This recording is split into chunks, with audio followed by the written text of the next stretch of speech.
Hello everybody, welcome to US History. Today we're going to be talking about the Cold War, specifically the beginnings of the Cold War and how all of that started.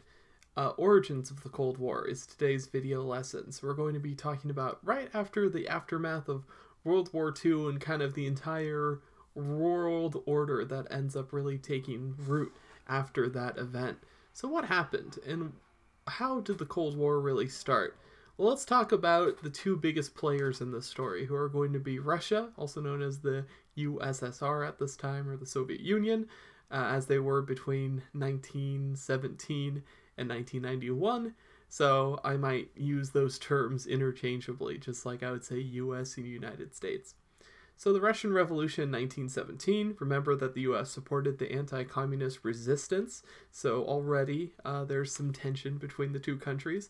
The US didn't actually fully recognize the Soviet Union until 1933. The US wasn't pleased with the Soviets' non-aggression pact with Nazi Germany. That was quickly broken, actually, by Hitler later. And they were also uneasy allies.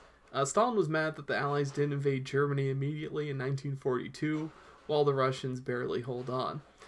Stalin was basically thought that once the United States had entered the war, that they should have been much faster to react to things that were happening, and should have invaded very soon, as opposed to the kind of response that the US had, which was to build up their forces and invade in 1944. So you can see here we've got the East versus the West. You can have the Russian bear, and then you have Uncle Sam there. Got some hockey, of course. This is kind of a fun way to show that this is going to be the world for the next almost 50 years, which is going to be, the two superpowers in the world are going to be the Soviet Union and the United States, and they're ideologically opposed to each other. All right, the Potsdam Conference. So that happened in summer 1945. The war had already ended in Europe at this time, but hadn't ended in Japan in the Pacific. We had a few people who were really at the head of the negotiating table. Truman, remember, has become the president of the United States at this point, Harry Truman. We have Clement Attlee and Winston Churchill from Britain, and then finally we have Stalin from Russia. And basically at this conference, they were trying to figure out what the world order would look like after the end of the war. This is where the whole idea of the United Nations really gets ironed out. There's a few other conferences right before this time, like Yalta and the Bretton Woods Conference. All of these kind of negotiate and kind of figure out what the world is going to look like once Nazi Germany is defeated, and America kind of on the ascendancy, becoming a more powerful nation, and kind of them taking up the mantle of the most powerful nation in the world, and almost like the world's policeman at the same time, much like Britain had done for the last couple hundred years. The United States would kind of take up the torch and go with that. Truman informed Stalin of a new weapon that he was working on, kind of coyly, not really, he didn't say it's a nuclear weapon or anything like that, and some people even to this day think that one of the reasons that Truman dropped the bomb on Hiroshima and Nagasaki was to kind of show off the weapons capability of the United States to the Soviet Union and make them scared. And basically Stalin said, bring it on. The United Nations. Why did the League of Nations fail? Remember, the United Nations, which we still have today, is not the League of Nations. The League of Nations was started after World War I. It was the idea of President Wilson at the time, but that never really worked out. Why didn't it work out? Well, America, who originally thought of the idea, never really joined.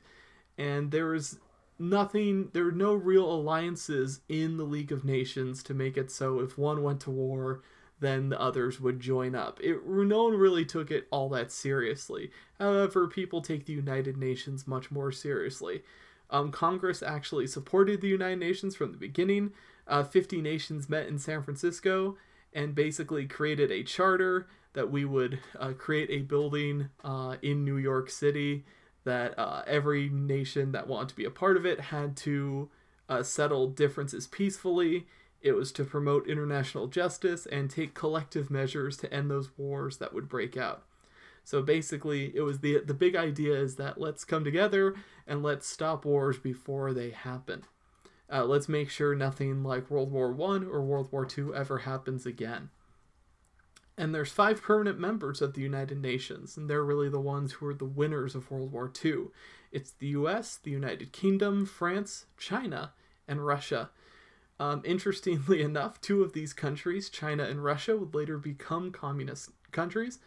China was not communist yet. We'll get there. But they're one of the 5 permanent members of the United Nations who can veto the others. So you can see that Germany, Japan, not on that list. It's only US, UK, France, China, and Russia. And it's that way all the way to the present moment. And then here's what the United Nations looks like today. So the United States and the USSR had conflicting post-war goals. What were their kind of goals at this time? Why did the Americans really fight in World War II to begin with? They wanted to bring democracy and economic opportunity to the rest of the world.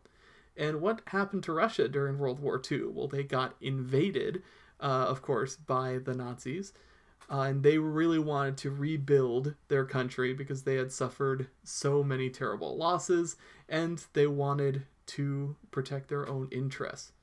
They also wanted to spread communism to the world and overthrow the capitalist system. This was one of the founding ideas in communism that Stalin and other Soviet leaders believed, was that their form of government would one day take over, that capitalist countries were all on the brink of falling apart anyway, and that they would help start this revolution across the world. So we have the conflicting post-war goals.